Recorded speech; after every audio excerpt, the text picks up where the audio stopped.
చాలా బాంబులు బయటికి తీసుకొచ్చారు.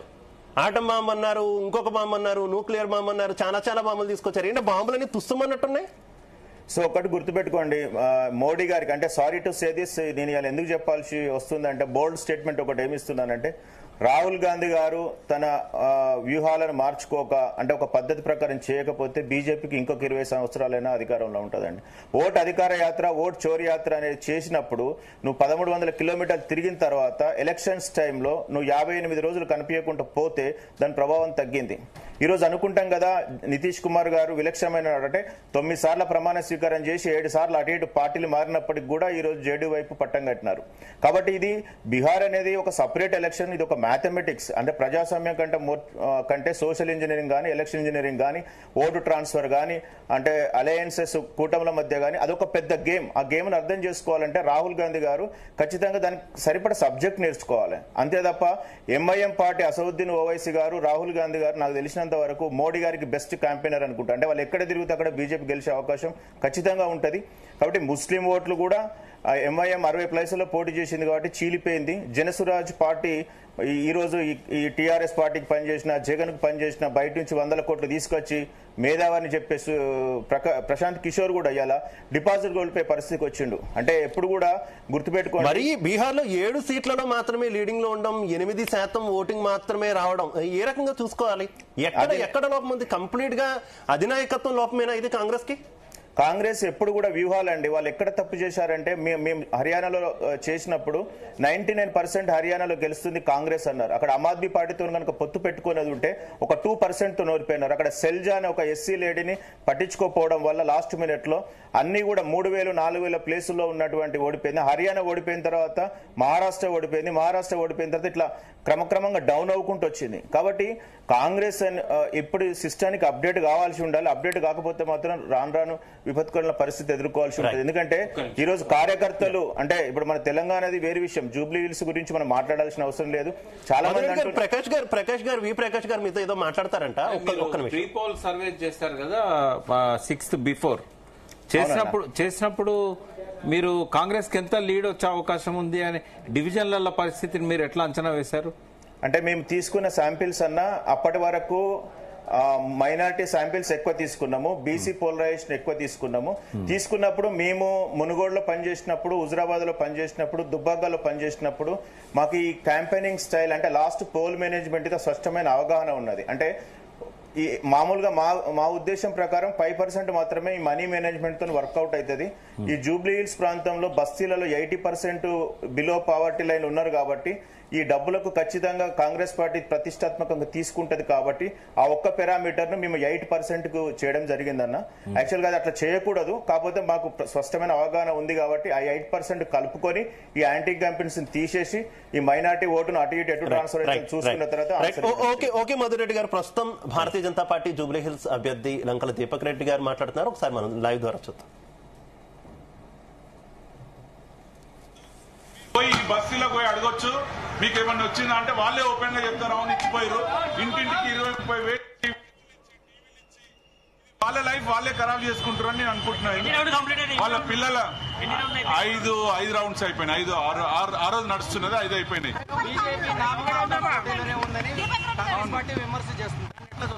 అవును, పైసలు మా దగ్గర లేవు కాబట్టి వాళ్ళు ఏదన్నా అనొచ్చు. పైసల మీద నమ్మకంతో ఉన్నారు కాబట్టి కాంగ్రెస్ వాళ్ళకి నమ్మకం వచ్చింది. మేము పైసలు ఇస్తే వీళ్ళు ఓట్లు ఇస్తున్నారు కాబట్టి బీజేపీ నామమాత్రం అంటానికి ఆవిష్కారం ఉంది. కానీ భారతీయ జనతా పార్టీ మళ్ళీ చెప్తున్నాము, దేనికైనా పని గురించి ఎక్కడికి రమ్మన్నా వస్తాము. ప్రజలు ఎవరైతే ఓటేసిండ్రో వాళ్ళకి ధన్యవాదాలు తెలియజేస్తున్నాము. ఇంకా 4-5 రౌండ్లు ఉన్నాయి కాబట్టి ఇప్పటి వరకు మీకు ఎన్ని ఓట్లు వచ్చినాయి? అరౌండ్ 7,000-8,000 మధ్యలో వచ్చింది. బీజేపీ వాళ్ళు చాలా మంది ప్రచారం రాలేదు. లంకల గారు, దీపక్ రెడ్డి గారు, బీజేపీ వాళ్ళు చాలా మంది ప్రచారం చేయలేదు, అందుకనే ఓడిపోయారు అన్నట్టు ప్రచారం చేస్తారు కాంగ్రెస్ వాళ్ళు.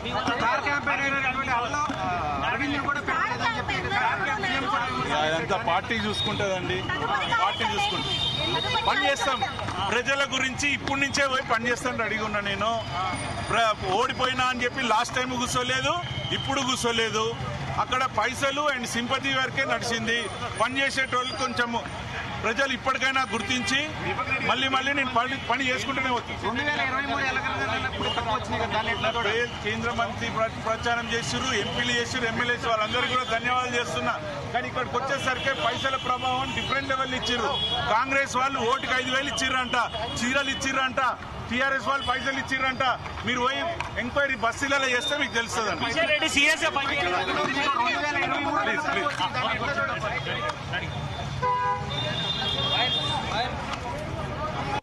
లంకల దీపక్ రెడ్డి అయితే బయటకు వచ్చి మీడియాతో మాట్లాడడం అయితే జరిగింది. కేవలము పైసలు, సింపతి మాత్రమే ఇక్కడ వర్కౌట్ అయ్యాయి, ఇక ప్రజల ఇష్టము, వాళ్ళ భవిష్యత్ ఎవరు మార్చలేదంటూ కూడా కొన్ని సెన్సేషనల్ కామెంట్స్ అయితే చేయడం జరిగింది.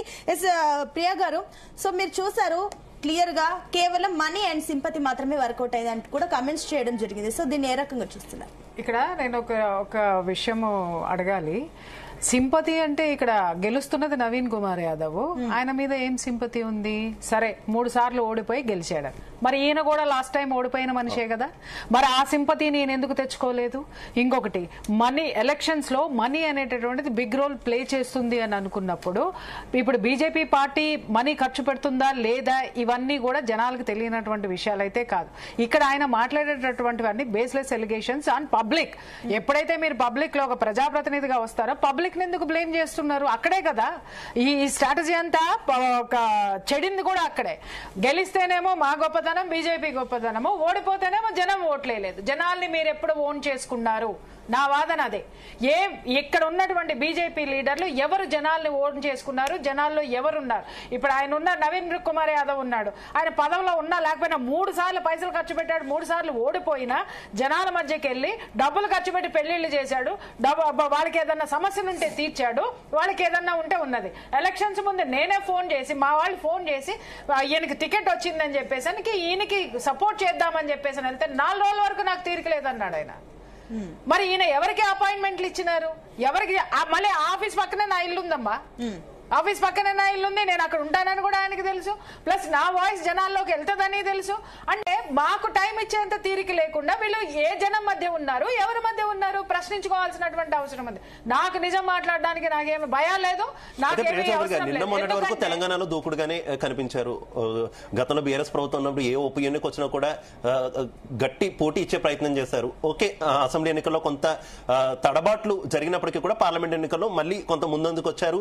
నెక్స్ట్ మేమే ప్రభుత్వం స్థాపిస్తాం అంటున్నారు. కానీ ఈ ఫలితం కాదు. నేననేది ఏంటంటే మీరేమంటున్నారు, ఇక్కడ కావాల్సింది లోకల్ పర్సన్, లోకల్ గా నువ్వు ఎక్కడున్నావనే చూస్తారు. ఇప్పుడు సునీత ఉన్నారు, ఆవిడకి అన్ని ఓట్లు ఎందుకు వచ్చినా? ఆవిడ ఎప్పుడు బయటికి రాలా, కానీ ఎన్ని ఓట్లు ఎందుకు వచ్చినాయి అంటే ఇక్కడ బీఆర్ఎస్ గవర్నమెంట్ ఏదైతే ఉందో, బీఆర్ఎస్ లో ఉన్నటువంటి మనుషులు ఎవరైతే ఉన్నారో, మాగంటి గోపీనాథ్ ఎవరైతే ఉన్నారో మనుషుల మధ్య ఉన్నారు, జనం మధ్య ఉన్నారు. ఆయన పొలిటికల్ స్ట్రాటజీ అనేటటువంటిది పనిచేసింది. మనం ఎక్కడ పనిచేసాం అనేటటువంటిది ఒకసారి విశ్లేషించుకోవాల్సిన అవసరం ఇప్పుడైనా బీజేపీ లీడర్లకు ఉంది. ఓకే, ప్రకాష్ గారు, సో మీ ఒపీనియన్ ఏంటి? ప్రియా గారు అనుకుంటున్న మాటలకు మీరు కూడా ఏకీభవిస్తున్నారా? అంటే బీజేపీ విషయంలో వారు చెప్పేది 100% కరెక్ట్. మనం 3 ప్రధాన కారణాలు చూడాలి. నంబర్ 1 ఏంటంటే, ఇందాక మధు గారు అన్నట్టుగా నేను ఆయనతో ఏకీభవిస్తున్నా. నిన్న మొన్నటి నుంచి కూడా నా అనాలిసిస్ లో నేను చెప్తూ వచ్చా, 7 to 8% పోల్ మేనేజ్మెంట్ పనిచేస్తుంది అని. నేను సెఫాలజిస్ట్ కాను, కానీ నేను అదే అభిప్రాయాన్ని 3 రోజుల నుంచి వ్యక్తం చేస్తున్నా. అక్కడ బీఆర్ఎస్ చాలా వెనుకబడి ఉంది. ఎందుకు వెనుకబడ్డది అనేది మధు గారు చెప్పాలి. అంటే దాదాపు వదిలేశారు లాస్ట్ 3 days బీఆర్ఎస్ అన్నారు. దాని మీద ఆయన నుంచి నేను కొంత వినాలనుకుంటున్నా. ఇది ఫస్ట్ రీజన్ ఓటమికి. సెకండ్ రీజన్ వచ్చేసి నవీన్ యాదవ్ మీద ఆయనకున్న ప్రజలతో ఉన్న అనుబంధం. థర్డ్ వచ్చేసి ఏంటంటే, అధికారంలో ఉన్నారు కాబట్టి ఈ 3 ఏళ్లలో ప్రభుత్వం నుంచి కొంత ఎక్స్పెక్ట్ చేద్దాం. బీఆర్ఎస్ గెలిచినా కూడా మనకేం చేయదు కదా, దాంతో కోపం కూడా ఉండొచ్చు, మనకు ఏమి చేయకపోవచ్చు. వాళ్ళు స్థానిక సమస్యలు ఎప్పుడు కూడా, అర్బన్ ప్రజలు ఎప్పుడు స్థానిక సమస్యల మీద ఎక్కువ ఇంట్రెస్ట్ చూపెడతారు. కాబట్టి ఈ 3 ప్రధానంగా పనిచేస్తాయని నేను అనుకుంటున్నాను. ఓకే, అంటే ఇప్పుడు ఒకటి, లంకల దీపక్ బయటకు వచ్చినప్పుడు కూడా ఒక మాట అన్నారు, ఇప్పుడు క్లియర్ గా మనీ, సింపతి అని చెప్పారు. అండ్ అభివృద్ధి గురించి మాట్లాడితే ఇంకా ప్రజల ఇష్టము, వాళ్ళ భవిష్యత్తు వాళ్ళ చేతిలోనే, వాళ్ళు ఈ రకంగానే వెళ్తున్నారని చెప్పేసి అవి కరెక్ట్ అనుకోవచ్చా? అంతే కదా. ఇప్పుడు ప్రజల అభివృద్ధిని కోరుకుంటారమ్మా. వాళ్లకు ఎలక్షన్ మేనేజ్మెంట్ లో భాగంగా డబ్బులు ముట్టాయనుకోండి, వాళ్ళు దాన్ని జస్టిఫై చేసుకుంటారు. ఎందుకంటే 3 ఏళ్ళు ఉండేది ఈ పార్టీ కదా, మనకు అభివృద్ధి అయింది కదా, ఆ డబ్బులు తీసుకున్నందుకు ఒక జస్టిఫికేషన్ కూడా వాళ్ళు చేసుకుంటారు. చిన్న సందేహం ప్రకాష్ గారు, ఇప్పుడు గెలుపుకు సంబంధించి కాంగ్రెస్ గెలుపుకు సంబంధించి మాట్లాడుకుంటున్నప్పుడు ముఖ్యమంత్రి విస్తృతంగా ప్రచారం చేయడం కూడా ఒక కారణం అని ముందు నుంచి మనం మాట్లాడుకుంటున్నాం. ఇందాక మనకి ప్రియా చౌదరి గారు కూడా అదే విషయాన్ని ప్రస్తావించారు. ఆయన ఏ లెవెల్లో అందరినీ కూడా దగ్గర చేయడం కావచ్చు, క్యాంపెయినింగ్ చేశారు అన్నదానికి సంబంధించి. అయితే దాదాపుగా బీఆర్ఎస్ కాంగ్రెస్ అధికారంలోకి వచ్చినప్పటి నుంచి కూడా టార్గెట్ రేవంత్ రెడ్డి, కాంగ్రెస్ సర్కారం కూడా మనం అనలేము, టార్గెట్ రేవంత్ రెడ్డి గానీ ఏ వైఫల్యం జరిగినా అది రేవంత్ రెడ్డికి అంటగడుతూ, ముఖ్యమంత్రి గారికి అంటగడుతూ వస్తున్నటువంటి పరిస్థితి. ప్రజల్లో తీవ్ర వ్యతిరేకత ఉన్నది ప్రభుత్వం మీద కంటే కూడా రేవంత్ రెడ్డి మీదే అని అన్నారు. కానీ ఆయన ప్రచారమే ప్లస్ అయింది అనేటటువంటి విశ్లేషణ ఏంటి, కన్ఫ్యూజన్ ఏంటి? అంటే ఆయన ప్రచారానికంటే కూడా ఆయన పోల్ మేనేజ్మెంట్ లో సక్సెస్ అయ్యారు. ఓకే, అంటే రేవంత్ రెడ్డిది ఒక విశిష్ట స్వభావం ఏంటంటే, ఆయన ఏదైనా కావాలనుకుంటా, మహేష్ బాబు ఏదో డైలాగ్ ఉంది కదా, బుల్లెట్ దిగిందా లేదా అనేది ఇంపార్టెంట్, ఎప్పుడు వచ్చామన్నది కదా. రేవంత్ రెడ్డిది స్టైల్ అదే. ఇక ఏమన్నా చేసి గెలవాల్సిందే. ఎక్కడున్నవాడు ఎక్కడికి వచ్చాడండి. టీఆర్ఎస్ జడ్పీటీసీ టికెట్ ఇవ్వడానికి ఇష్టపడని వ్యక్తి జస్ట్ 20 ఏళ్ల లోపల ఆయన ముఖ్యమంత్రి అయి కూర్చున్నాడు.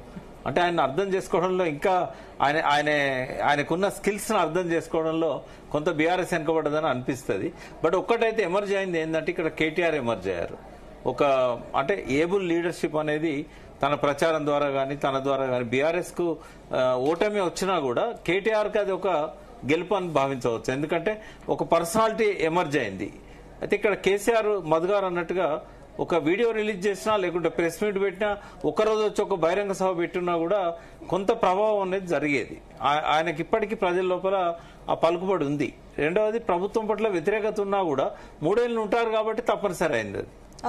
ఓకే సో మనకు 6th రౌండ్ లీడ్ లో వచ్చేసి కూడా 2930 అండ్ టోటల్ గా వచ్చేసి కాంగ్రెస్ కి వచ్చేసి 15,611 ఓట్లు పోలయ్యాయి. అండ్ 7th రౌండ్ కి సంబంధించి మా కొలీగ్ శివ చెప్తారు. శివ, 7వ రౌండ్ కి సంబంధించినటువంటి ఫలితాలు కూడా విడుదలయ్యాయి. ప్రస్తుతం 19,619 ఓట్ల మొత్తం టోటల్ మెజార్టీలో నవీన్ యాదవ్ అయితే కంటిన్యూ అవుతున్నటువంటి పరిస్థితి. దాదాపుగా 20,000 మెజార్టీకి దగ్గరలో ఉన్నారు. మనం ఇందాక మాట్లాడుకుంటూ ఉన్నాం.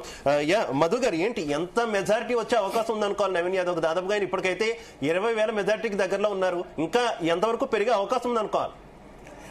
ప్రకాష్ అన్న కొన్ని పాయింట్స్ బోల్డ్ గా చెప్తాను, అది మీరు యాక్సెప్ట్ చేయాలి. ఎందుకంటే మీరు రాజకీయంగా చాలా అనుభవజ్ఞులు.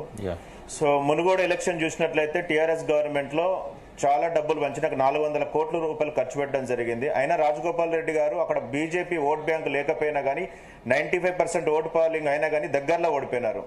దుబ్బాకలో టీఆర్ఎస్ ఉన్నప్పుడు కూడా బీజేపీ గెలిచింది దగ్గరగా. హుజరాబాద్ లో 6,500 రూపాయలు ప్రజలు రోడ్డు మీద ఖర్చు పంచినప్పుడు కూడా ఈటల రాజేందర్ గెలిచినారు. అయితే డబ్బుల ప్రభావం ఉంటది. నాకు తెలిసినంత వరకు, అంటే నేను ఒక ఐఐటీలో చదువుకొని ఒక డేటా అనాలిసిస్ మీద పట్టున్నది కాబట్టి అనేక ఎలక్షన్స్ చూసినాను కాబట్టి నాకు తెలిసింది ఏంటంటే 5 to 6% ప్రకారము 8% వరకు మాక్సిమం అవుద్ది. ఇక్కడ మరొక అంశం ఏంటంటే, ఈ ఎలక్షన్ ను కాంగ్రెస్ పార్టీ చాలా ప్రతిష్టాత్మకంగా తీసుకున్నది. అంటే 6 బూతులకు 7 బూతులకు ఒక ఎమ్మెల్యే వచ్చి వాళ్ళ ఎలక్షన్స్ లాగా, ఎందుకంటే అసలు క్యాడర్ లేదు ఇక్కడ. ఈ జూబ్లీహిల్స్ నియోజకవర్గంలో కాంగ్రెస్ పార్టీకి క్యాడర్ గానీ లీడర్లు గానీ లేరు. వచ్చిన కార్పొరేటర్లు కూడా బీఆర్ఎస్ పార్టీ నుంచి వచ్చిన వాళ్ళే, రహమత్నగర్లో కానీ లేకపోతే సోమాజిగూడలో కానీ. అంటే ఎందుకు చేసినారంటే, ఇప్పుడు నెక్స్ట్ వచ్చే ఎలక్షన్ స్థానిక సంస్థల్లో ఖచ్చితంగా కొట్టాలి అంటే ఎంతో కొంత ప్రభావం చూపెట్టాలంటే జూబ్లీహిల్స్ అనేది చాలా ముఖ్యమైన గెలుపు వాళ్లకు. అయితే అదృష్టం కొద్దీ కాంగ్రెస్ పార్టీకి లాభం ఇచ్చినటువంటి ఒక ఆపర్చునిటీ జూబ్లీహిల్స్ ఎలక్షన్. ఆయన చనిపోయింది కాబట్టి మనం దాన్ని అట్లా కామెంట్ చేయకూడదు, కానీ this is a very good opportunity for the Congress party. We have clearly mentioned in the my report. అలాగే మధు గారు మరో 2 ఉప ఎన్నికలు కూడా వచ్చే అవకాశం ఉందనేటటువంటి విశ్లేషణలు ఉన్నాయి కదా. ఎందుకంటే ఈ అనర్హత వేటు ఖచ్చితంగా కూడా అటు స్టేషన్ కాన్పూర్ కి కావచ్చు, ఇటు మనకి ఖైరతాబాద్ కావచ్చు, ఖచ్చితంగా కూడా అక్కడ ఉప ఎన్నిక వచ్చే ఛాన్స్ ఉందంటారు. ఓకే సార్, అది మన స్పీకర్ చేతిలో ఉంది కాబట్టి